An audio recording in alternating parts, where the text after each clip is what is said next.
The curved walls of the Galactic Federation Academy classroom gleamed under the blue-white lights. 20 students from 15 different planets sat in a half-circle, waiting for Professor Nux to begin. Han looked around at his classmates. Some had scales, others had forearms, and a few glowed slightly in the dim corners of the room. As the only human in the advanced planetary engineering class, Han often felt out of place.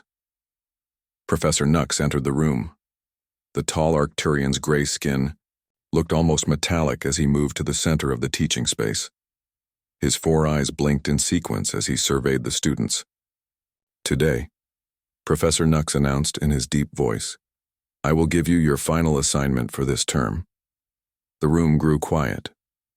Professor Nux was known for his impossible tests and harsh grading. Last term, half the class had failed his final project. "You will each build a shelter," he continued, tapping his tablet to display a hologram of a dusty, rocky planet. "On Dravos 7, several students gasped. Dravos 7 was famous for its harsh conditions: burning hot days, freezing nights, frequent dust storms, and almost no surface water. "You will have 10 standard days," Professor Nux said. "Each of you will receive identical supply kits with basic tools. You must build a shelter that will keep you alive and comfortable." A Torvan student raised one of his stone-like arms. "Professor, will we be grouped by species type? Some of us have natural advantages for this environment." "No grouping," Professor Nux replied firmly. "This is an individual assignment. Your natural abilities are part of your resources." Han felt several classmates glance his way. Humans had no special abilities compared to other species. They couldn't shape stone like the Torvans or sense water like the Sylphs. Han was just ordinary. After class, Han walked back to his dormitory with his roommate Jiho.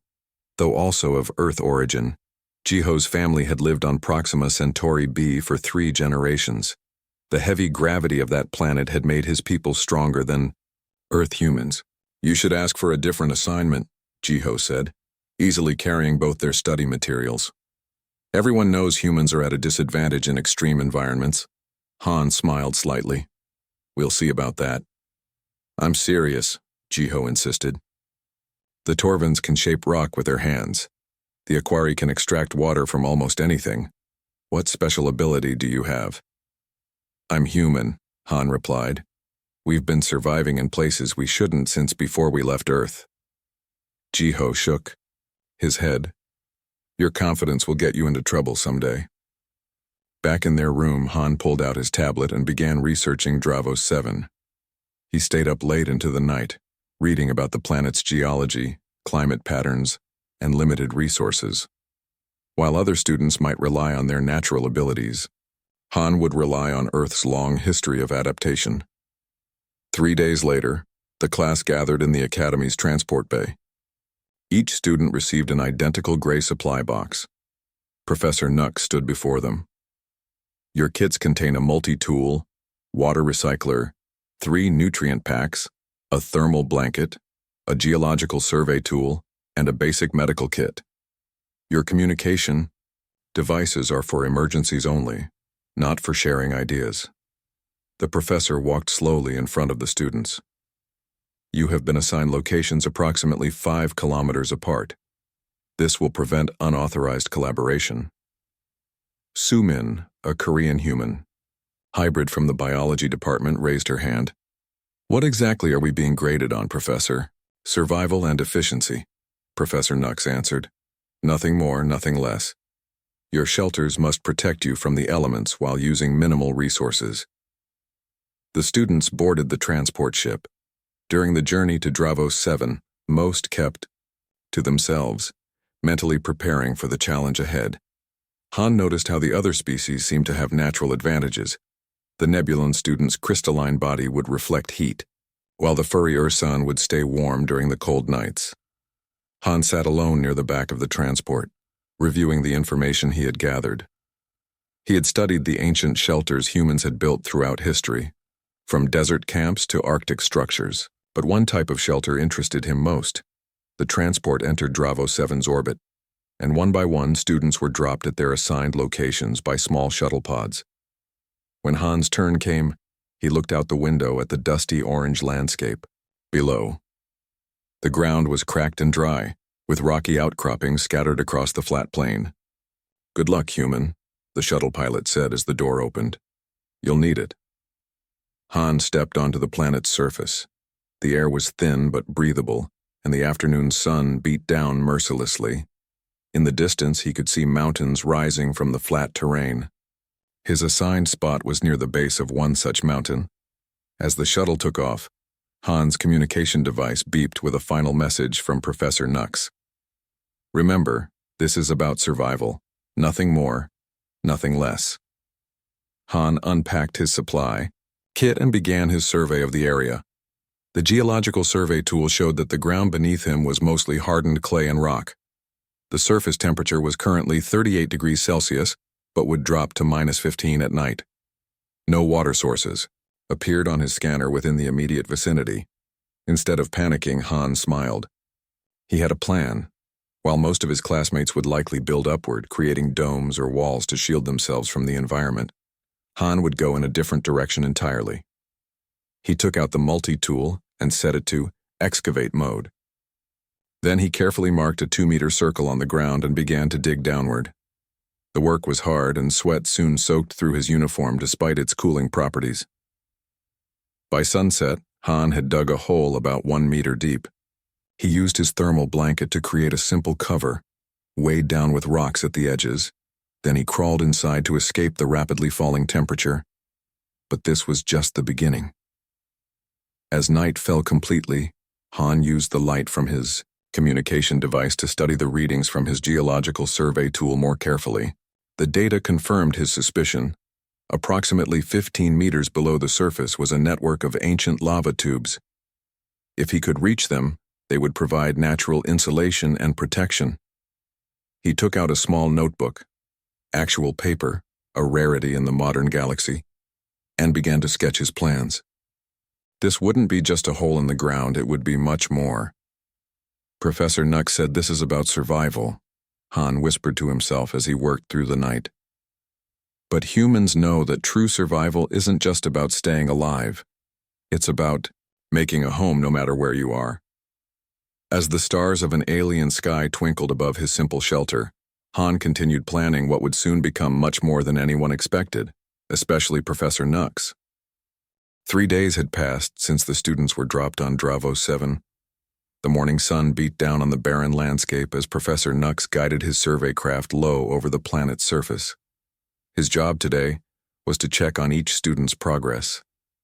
"Begin. Recording observation log," Professor Nux said to his tablet. "Day 3 assessment of shelter construction assignment." The first stop was the Nebulon student's location. Professor Nux nodded with approval at the gleaming crystal dome that reflected the harsh sunlight. Inside, the Nebulon had created a cool environment by using its natural abilities to grow and shape crystal formations. Nebulon student utilizing species advantages effectively, Professor Nux noted. Shelter demonstrates good temperature regulation and dust protection. Next, he flew to the Aquari student's site. The amphibious being had located a small underground spring and built a mud brick structure around it. The water not only provided hydration, but also helped keep the shelter cool through evaporation. Aquari student showing expected water sensing capabilities, Professor Nux recorded. Simple but effective design. The Torvin's shelter impressed him with its perfectly fitted stone walls, created by the students' ability to shape rock with their specialized limbs. The Sylph had constructed a lightweight tent precisely positioned to catch morning moisture from the air.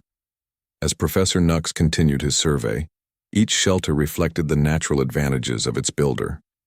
Some were more successful than others, but all showed clear planning and species-specific design elements. Then he reached Han's assigned location. Professor Nux frowned as he circled the area twice. At first he thought he had the wrong coordinates. All he could see was a hole in the ground covered by a thermal blanket, held down with rocks. There were no walls, no structure, nothing that resembled a proper shelter. He landed his craft nearby and approached on foot, the hot wind blowing dust against his protective suit. Human student location confirmed.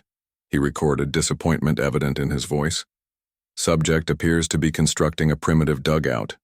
Minimal effort observed, likely insufficient for the coming thermal cycle. He peered into the hole, expecting to find Han huddled inside. But the small space was empty except for some tools and a water recycler. The human was nowhere to be seen. Professor Nux checked his tablet. Han's vital signs were normal, and his location beacon showed he was definitely here. The professor looked around, confused. Then he noticed a narrow passage leading deeper from the bottom of the hole. Curious, he muttered, but the passage was too small for his large Arcturian frame to investigate. He made another note and returned to his survey craft. Human student's approach appears inefficient and primitive, he concluded. We'll monitor for signs of distress when night temperatures drop. What Professor Nux couldn't see was what lay beneath the surface. 15 meters below the simple hole, Han was hard at work. Han wiped sweat from his forehead as he carefully widened a natural crack in the rock. After 2 days of digging, he had finally reached the lava tube system his scanner had detected. The first tube was about 3 meters wide and 2 meters high. Plenty of space to stand upright. The geological survey tool had proved invaluable. Han had modified it to map the entire underground network, revealing a complex system of interconnected tubes formed by ancient volcanic activity. Some were small, barely wide enough to crawl through. Others opened into chambers large enough to house several people. Perfect, Han whispered, his voice echoing slightly in the underground space. The temperature here was a constant 22 degrees Celsius, much more comfortable than the surface extremes. The thick rock above provided natural insulation, keeping heat out during the day and warmth in during the night. Han had set up his main living area in one of the medium-sized chambers. He'd brought down his water recycler, which now collected moisture from the surprisingly humid air in the tubes. He'd also discovered small patches of native fungi growing on the walls, which his research suggested were non-toxic and potentially edible after proper treatment. Reaching into his pocket, Han pulled out his notebook and crossed off another item on his list. He had already mapped the main tube system, created a safe entrance shaft with handholds, set up basic living quarters, established water collection. Next, he needed to improve ventilation, find a more sustainable food source, create better lighting, explore deeper into the tube system. Han was so focused on his plans that he almost missed the soft beep from his communication device. It wasn't an emergency alert from the Academy, but a direct message, which was against the rules of the assignment. Han hesitated before opening it. The message was from Su Min, whose assigned location was about 5 kilometers east of his. "What are you doing?" the message read. "Flew by your spot earlier. That hole won't protect you from the night temperatures." Han smiled. He remembered Su Min from several xenobiology classes they had taken together. She was smart and practical, with a special interest in how different species adapted to challenging environments. After a moment's thought, Han replied, "I'm not building a shelter, I'm building a home." He sent the message, then turned back to his work. Using the multi-tool, Han began carving a system of small shafts from the tube ceiling up toward the surface. He carefully calculated their angles and positions based on the prevailing wind patterns he had observed. Persian wind catchers, Han explained to himself as he worked. 4,000 years old, and still the best way to cool underground structures naturally. By the end of the day, Han had completed 2 ventilation shafts that reached close to the surface. He would finish them tomorrow, but already he could feel a subtle air current beginning to flow through the tubes, keeping the air fresh and helping to regulate humidity. As night fell on the planet's surface, bringing freezing temperatures and howling winds, Han sat comfortably in his underground chamber. He had created a simple light by filling a clear container with bioluminescent fungi, spores mixed with water. The soft blue glow was enough to read by. Han flipped through his notebook to a page with drawings of ancient Earth structures, the underground cities of Cappadocia, Turkey, where thousands of people had once lived beneath the surface. The desert, irrigation systems of the Nabateans, the ice houses of ancient Persia. Humans have been adapting to extreme environments for thousands of years, Han said quietly. We don't need special powers. We have something better, the knowledge of those who came before us. His communication device beeped again with another message from Sumin.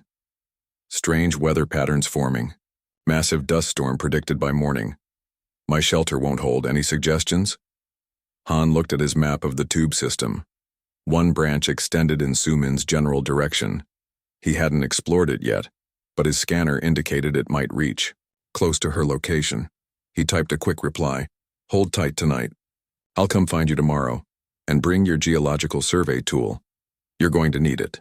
Then Han settled back against the smooth rock wall of his underground home, planning tomorrow's expansion. Professor Nux had asked them to build a shelter for survival, but Han was building something that could do much more than just survive. The dust storm arrived with the morning light. Red clouds rolled across the landscape of Dravo 7, turning day into an eerie twilight. Winds howled at speeds over 120 kilometers per hour, throwing rocks and debris against anything in their path. Han had been awake for hours preparing for his journey to find Sumin. He packed a small bag with water and one of his nutrient packs. He also brought extra light sources made from the bioluminescent fungi. The storm complicated his plans. Going to the surface now would be dangerous, maybe deadly. But Han had another idea. The tunnel system on his map showed a branch extending in Sumin's direction. If he could follow it, he might get close enough to her location without ever going above ground.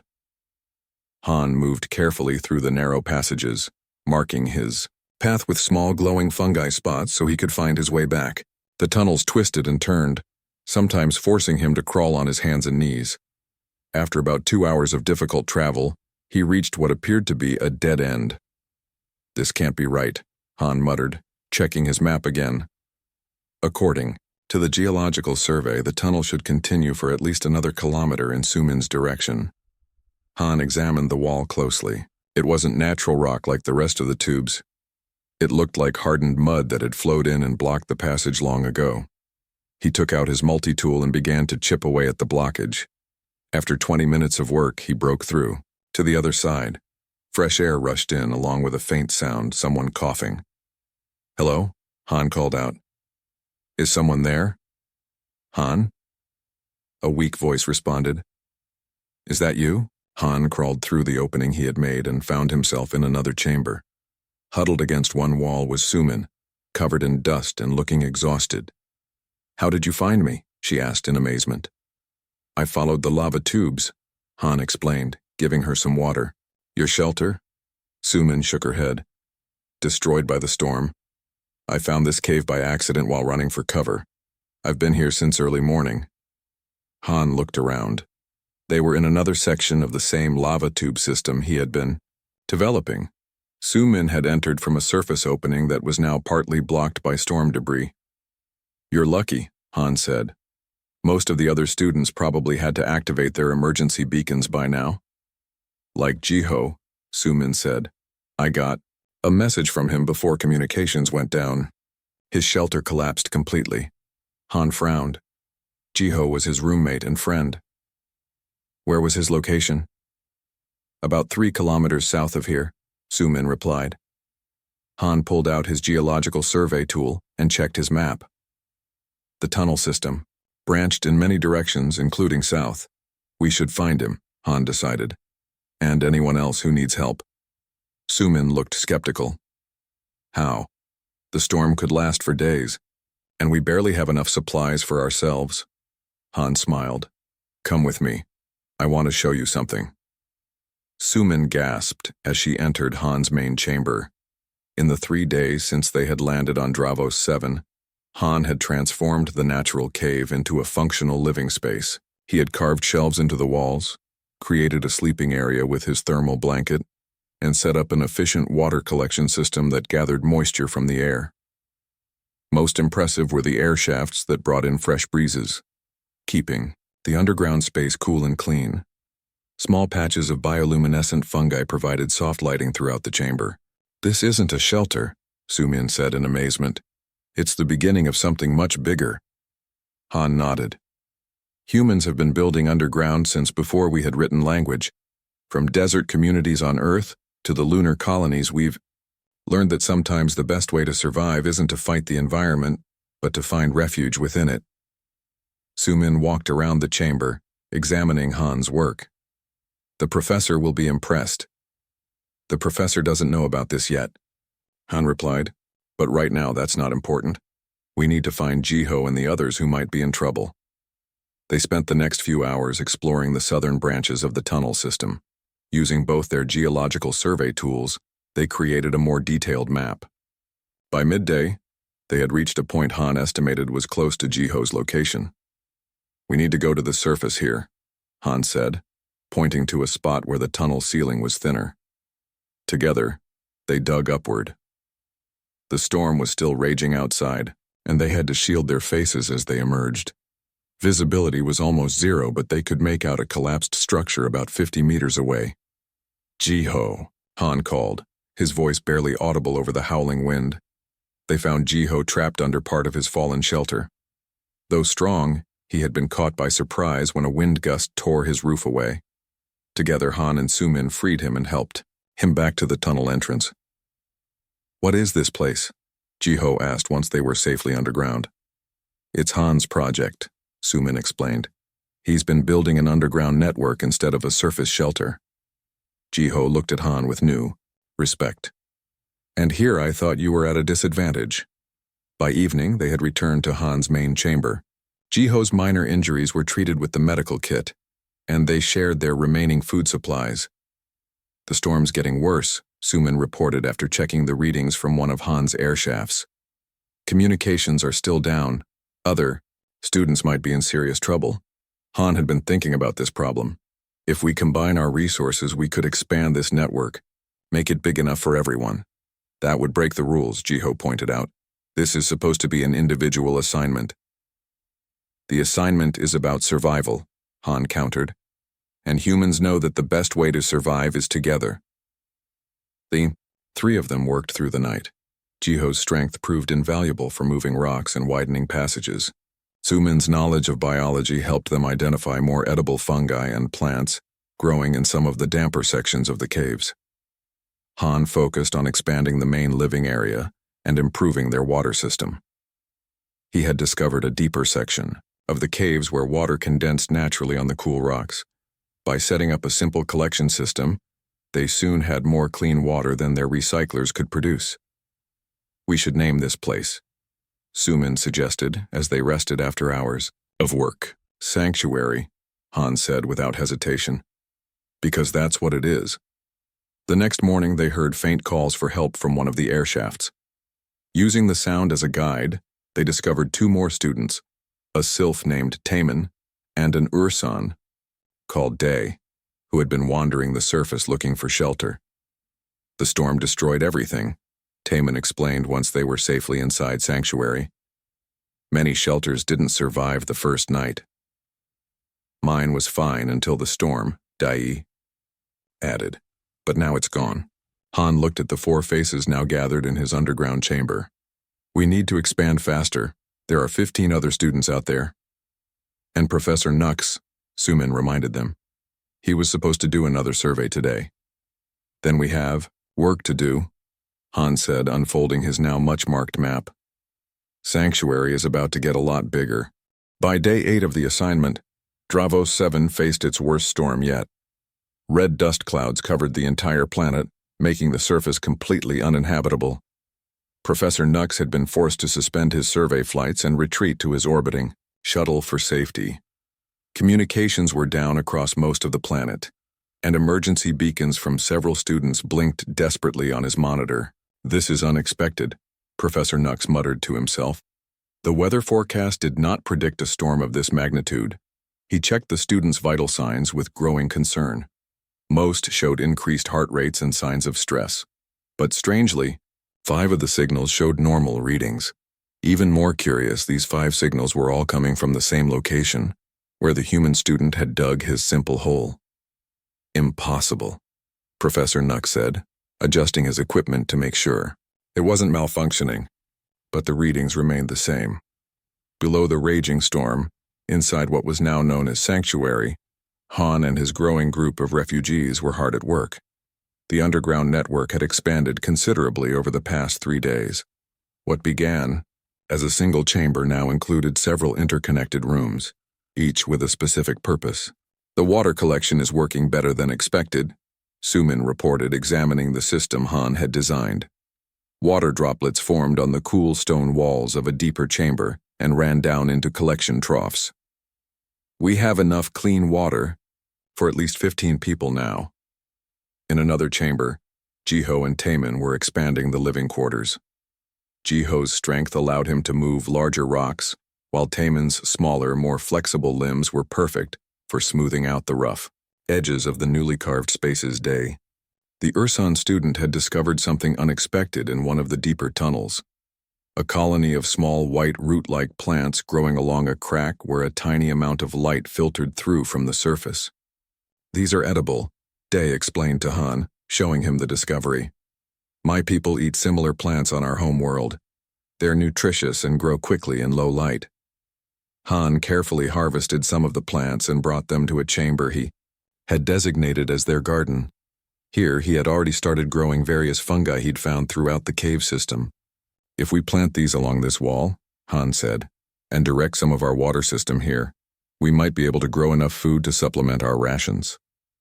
As they worked, their communication devices suddenly crackled to life.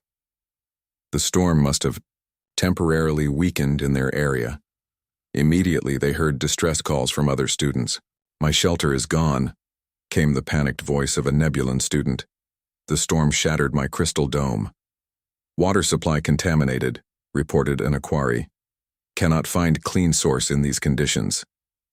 Han called everyone together in the main chamber. We need to find the others before their situations get worse, he said. These tunnels extend under most of the assignment area. We should be able to reach everyone. But there are 15 more students out there, Sumin pointed out, and we don't know exactly where they all are. Han unfolded his map, which now showed an extensive network of tunnels and chambers. We'll split into teams, he decided. Each team takes a different branch of the tunnel system. We use the geological survey tools to find the closest approach to each student's last known location. They divided into 3 teams. Han would lead Day to the north. Sumin and a newly arrived Sylph student named June would go east. Jiho and Taemin would head west. If you find anyone, bring them back here, Han instructed, and mark your path clearly so you can find your way back. The rescue missions began immediately.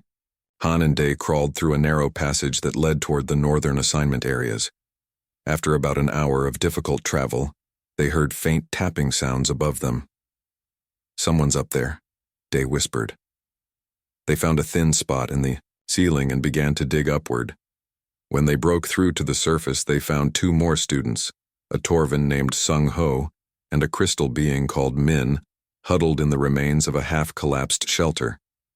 We've been trying to signal for help, Sung Ho explained, his stone-like face showing relief. Our emergency beacons aren't working in the storm. Han helped them down into the tunnel. We have a safe place, he told them, with food, water, and protection from the storm. By nightfall, all 3 teams had returned to Sanctuary, bringing 9 more students with them.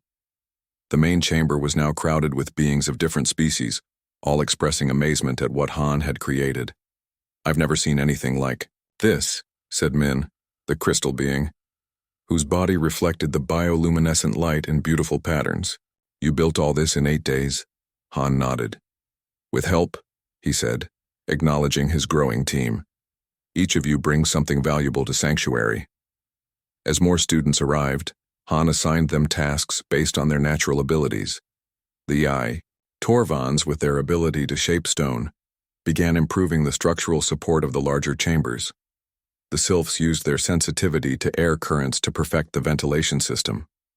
The Aquari students enhanced the water collection with their knowledge of fluid dynamics. Sumin found Han later that evening working on expanding the garden chamber. You know what you've created here, don't you? She asked.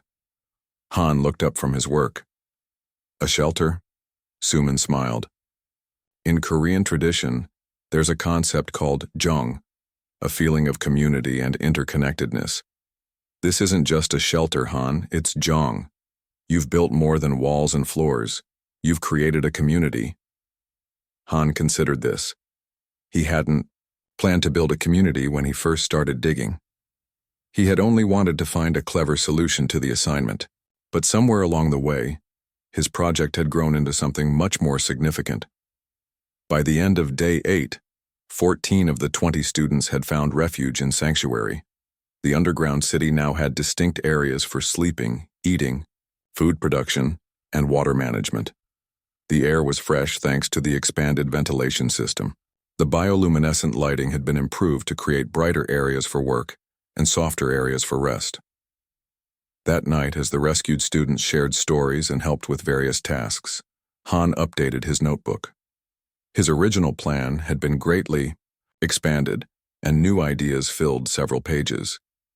He was particularly excited about a deeper chamber they had discovered that might connect to a large underground water reservoir.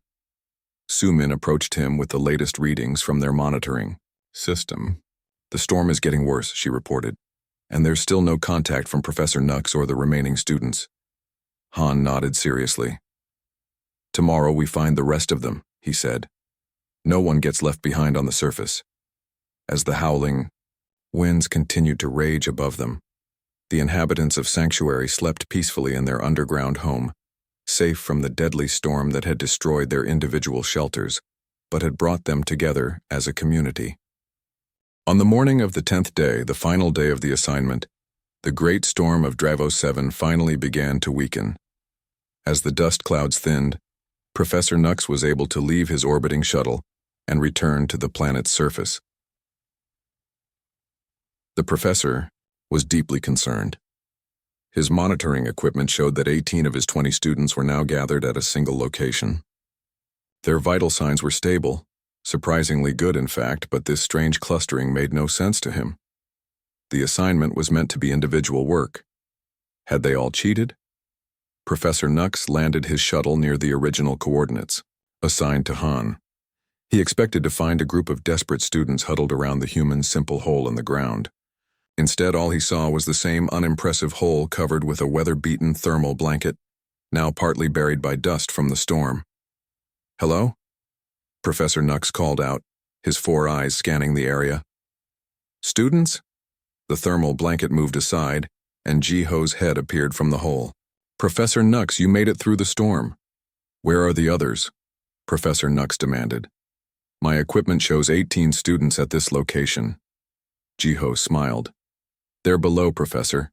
Please, follow me." Professor Nux watched with confusion as Ji-Ho disappeared back into the hole. The professor approached and looked down. Instead of the shallow pit he remembered seeing on day 3, there was now a well-reinforced shaft with carved steps leading downward. Cautiously, Professor Nux began to descend. The shaft was a tight fit for his large Arcturian frame, but he managed to squeeze through. As he went deeper, he noticed the air growing fresher instead of staler. The walls were smooth and supported by carefully placed stone braces. After descending about 15 meters, the shaft opened into a chamber that made Professor Nux freeze in astonishment. Before him was a vast underground space illuminated by the soft blue glow of bioluminescent fungi.